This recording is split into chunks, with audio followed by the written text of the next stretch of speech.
नमस्कार, मैं हूं प्रवीण गौतम। दोस्तों, वीडियो में बात करेंगे कि साउथ अफ्रीका में पीएम मोदी के एक वीडियो को लेकर राहुल गांधी को क्यों ट्रोल कर रहे हैं मोदी समर्थक, और उस वीडियो की पूरी सच्चाई क्या है, जिसमें दावा किया जा रहा है कि साउथ अफ्रीका के लोग पीएम मोदी के चरणों में लौट गए, और किस तरह की बातें की जा रही हैं। इस वीडियो की पूरी सच्चाई क्या है आपके सामने रखेंगे। देश के प्रधानमंत्री जहां भी जाते हैं उनका सम्मान होता है तो हर किसी को खुशी होती है, चाहे राजनीतिक विचारधारा किसी की अलग हो, लेकिन भारत के प्रधानमंत्री हैं। अगर उनका सम्मान होता है तो यह भारत का सम्मान है, किसी को उससे 1% भी जलन नहीं होनी चाहिए।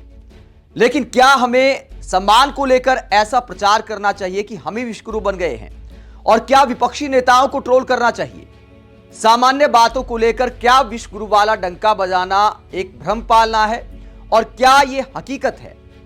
वीडियो में इस बात का विश्लेषण करेंगे कि अफ्रीका में पीएम मोदी के चरणों में अफ्रीका के लोगों के लौटने की सच्चाई क्या है, जैसा कि प्रचार किया जा रहा है। पूरी सच्चाई आपके सामने रखेंगे। पहले आपसे एक सवाल है, मान लीजिए दूसरे देश का कोई नेता आया है, उदाहरण के तौर पर अमेरिका के राष्ट्रपति डोनाल्ड ट्रंप भारत आए थे। पीएम मोदी ने हजारों की संख्या में सड़क पर लोग खड़े कर दिए थे, उन पर पुष्प वर्षा की गई थी। तो क्या अमेरिका की मीडिया अगर इस तरह की खबरें छापे, अमेरिका के लोग इस तरह की बातें करें कि देखिए भारत की जनता ट्रंप के चरणों में लौट गई है, पुष्प वर्षा कर रही है, ट्रंप को देवता मान लिया है, भगवान मान लिया है, विश्वगुरु मानकर फूल बरसाए जा रहे हैं, अगर ऐसा किया जाता है तो क्या हमें खुशी होगी, और क्या हमारे लिए सम्मान वाली भाषा होगी? ऐसे ही हमारे देश के प्रधानमंत्री अगर किसी दूसरे देश में जाते हैं तो सम्मान की एक परंपरा है, सब अपने मेहमान का स्वागत करते हैं और हर किसी का एक अंदाज होता है। हमारे यहां आता है तो हम भी अतिथि देवो भव मानकर उनका स्वागत करते हैं। लेकिन क्या वहां की मीडिया यह प्रचार करेगी कि देखिए भारत के लोग हमारे चरणों में लौट गए, हमारे राष्ट्रपति के चरणों में लौट गए, प्रधानमंत्री के चरणों में लौट गए?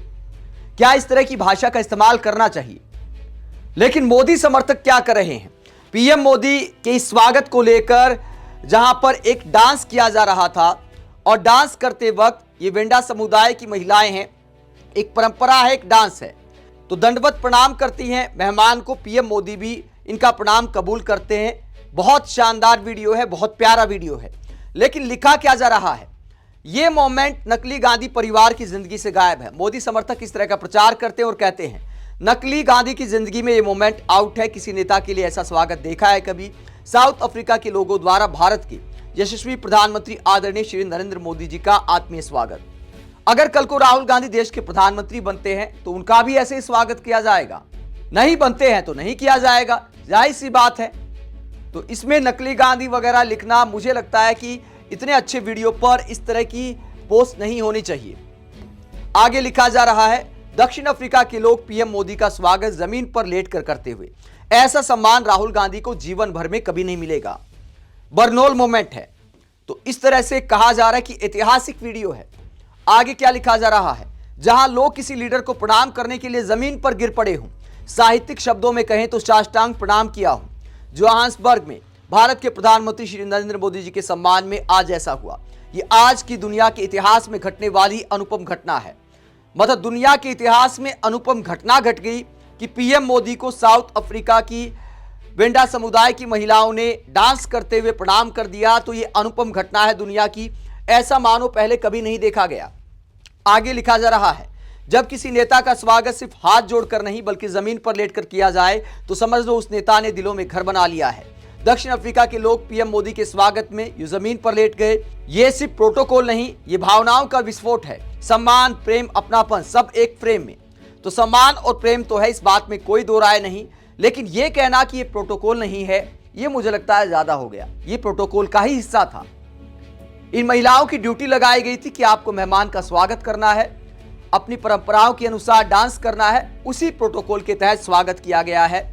तो ये बात सरासर बकवास दिखती है कि ये प्रोटोकॉल नहीं है। आगे लिखा जा रहा है मोदी समर्थकों के द्वारा, साउथ अफ्रीका में ये फोटो वायरल है। साउथ अफ्रीका के लोग कोविड के समय अपनी जिंदगी बचाने के लिए पीएम मोदी का धन्यवाद कर रहे हैं। तो बात को कोविड के जमाने से जोड़ दिया मोदी समर्थकों ने, कह दिया कि वैक्सीन भेजकर जो जिंदगी बचाई थी उसका धन्यवाद किया जा रहा है। G20 शिखर सम्मेलन के लिए जोहान्सबर्ग पहुंचे प्रधानमंत्री मोदी के स्वागत में दक्षिण अफ्रीकी लोग जमीन पर लेट गए। तो ऐसा दावा किया जा रहा है कि अफ्रीकी लोग जमीन पर लेट गए। एक और पोस्ट आप देखिए, दक्षिण अफ्रीका के राष्ट्रपति रामाफोसा ने प्रधानमंत्री से हाथ मिला लिया।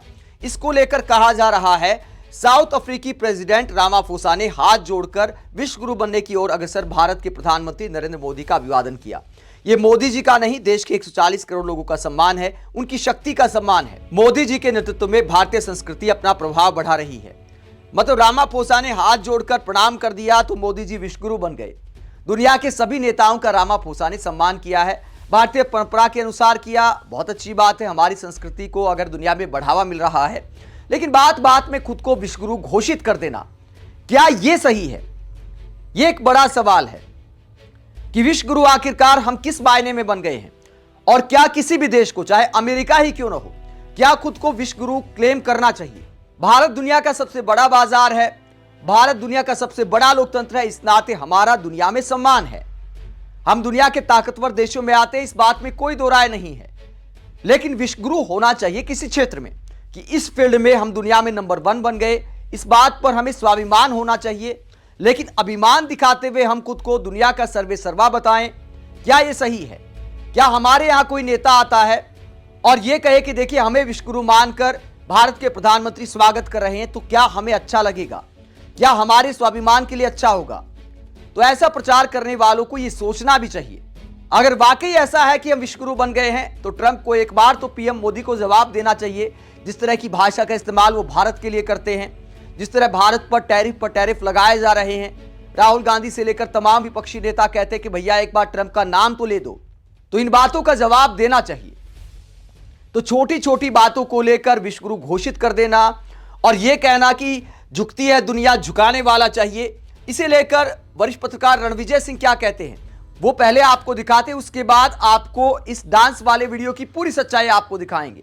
जो पीएम मोदी के सामने अफ्रीका के लोगों के लौटने का दावा किया जा रहा है कि ये दुनिया की ऐसी घटना है जो पहले कभी नहीं हुई।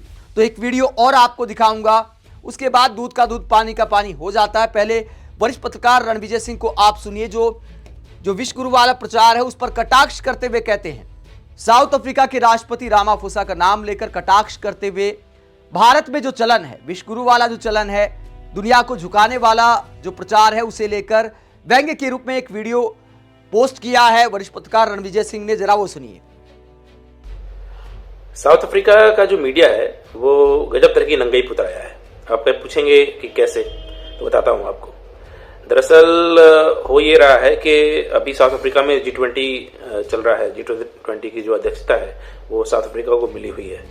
तो वहाँ का मीडिया जो लिख रहा है वो ये सब चीज़ें लिख रहा है कि झुकती है दुनिया, झुकाने वाला चाहिए। जो वहाँ के राष्ट्रपति हैं उनके लिए तमाम जो हेडिंग है वो इस तरह की बन रही हैं कि रामाफोसा का जलवा वहाँ के राष्ट्रपति का नाम है, तो उनका जलवा ही जलवा, ऐसा करके एकदम मीडिया एकदम पूरी तरह से लौट गया है पूरी तरह से। और ऐसा दिखा रहा है कि सारी जो दुनिया के जो लीडर हैं वो उसके चरणों में, जो राष्ट्रपति है वहाँ का, उसके चरणों में गिरे हुए हैं। ये हाल है, बताइए, मीडिया का वहाँ पे। इससे बहुत अच्छा हाल हमारे यहाँ था जब हमने 2 साल पहले 2023 में जब हमने इसकी अध्यक्षता की थी और हमारे मोदी जी और हमारी सरकार ने इसकी अध्यक्षता की थी। तब देखिए किसी भी मीडिया चैनल ने ऐसी रिपोर्ट नहीं की थी, ऐसी नंगाई नहीं की थी। लेकिन अब आप समझ सकते हैं, क्योंकि सबको पता था कि भाई ये तो एक प्रक्रिया है। हर साल कोई नया देश, हर साल जैसे इससे पहले ब्राजील था, उससे पहले भारत था, तो ऐसे ही हर साल ये कोई ना कोई नया देश आएगा। लेकिन पता नहीं क्या होता है, मीडिया वाले एकदम पागल हो जाते हैं, एकदम से दिखा रहे हैं कि मतलब रामाफोसा से बड़ा कोई नेता ही नहीं है, पूरी दुनिया जो है वो उन्हें विश्वगुरु मान चुकी है। ऐसा भी होता है क्या? ऐसा नहीं करना चाहिए ना, ये गलत बात है। लेकिन पता नहीं अब एकदम दूसरे देशों की बेइज्जती कर रहे हैं। हमारे यहाँ से मोदी जी गए हैं, उनको भी अब ये बताया जा रहा है कि मतलब वो भी उनके पीछे पीछे लगे हैं रामाफोसा के चक्कर में। ऐसा थोड़ी ना होता है। तो मीडिया को थोड़ा सा इन सब मामलों में थोड़ा सा ठीक ठाक रिपोर्टिंग करनी चाहिए। जैसे हमारे यहाँ के जो मीडिया थी उसने रिपोर्ट किया था, उसने देखिए जरा भी इसको हाइप नहीं दिया था, बिल्कुल जो खबरें थी उस हिसाब से खबरें बताई थी।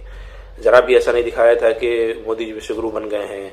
ये भी नहीं बताया था कि हर तरफ मोदी का जलवा, ये भी नहीं हुआ था। ये भी नहीं कहा था कि झुकती है दुनिया, झुकाने वाला चाहिए, और मोदी की बड़ी सी फोटो लगा करके तमाम नेताओं को उनके आगे पीछे दिखाया था।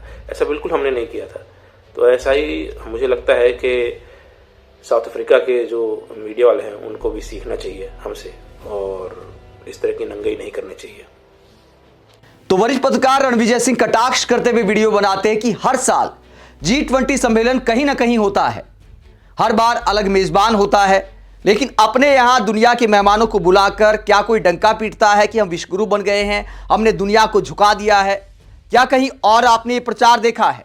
अब अफ्रीका में हो रहा है तो रामाफोसा का नाम लेकर कटाक्ष के रूप में काफी कुछ हकीकत दिखा दी है रणविजय सिंह ने। इसके अलावा अब उन लोगों को भी हकीकत दिखाते हैं जो अफ्रीका के लोगों के चरणों में लौटने का दावा कर रहे थे और राहुल गांधी को टारगेट कर रहे थे। रणविजय सिंह ने एक और वीडियो शेयर किया है। ये ऑस्ट्रेलिया के प्रधानमंत्री हैं, उनके चरणों में भी ऐसे ही दंडवत प्रणाम किया जा रहा है। ये तस्वीर आप देख सकते हैं और वीडियो में भी आपको दिखा देता हूं, एक झलक आप देख सकते हैं। ये देखिए, ऑस्ट्रेलिया के प्रधानमंत्री के चरणों में भी ऐसे ही लेटकर प्रणाम किया जा रहा है। तो क्या अब ये विश्वगुरु हो गए हैं? क्या ये दुनिया की अप्रतिम घटना हो गई है? तो इन छोटी छोटी बातों को लेकर विपक्षी नेताओं को ट्रोल करना, मजाक उड़ाना, ऐसी छोटी मानसिकता से मुझे लगता है मोदी समर्थकों को बाहर आना चाहिए। देश के प्रधानमंत्री का सम्मान है, हर किसी को खुशी है कि भारत के प्रधानमंत्री का दुनिया में इतना सम्मान हो रहा है, लेकिन ये खुद को विश्वगुरु मानने वाली गलतफहमी से हमें बाहर आना चाहिए। राजस्थान हाईकोर्ट ने एक कमेंट किया था, ऐसे लोगों को मैं आईना दिखा देता हूं।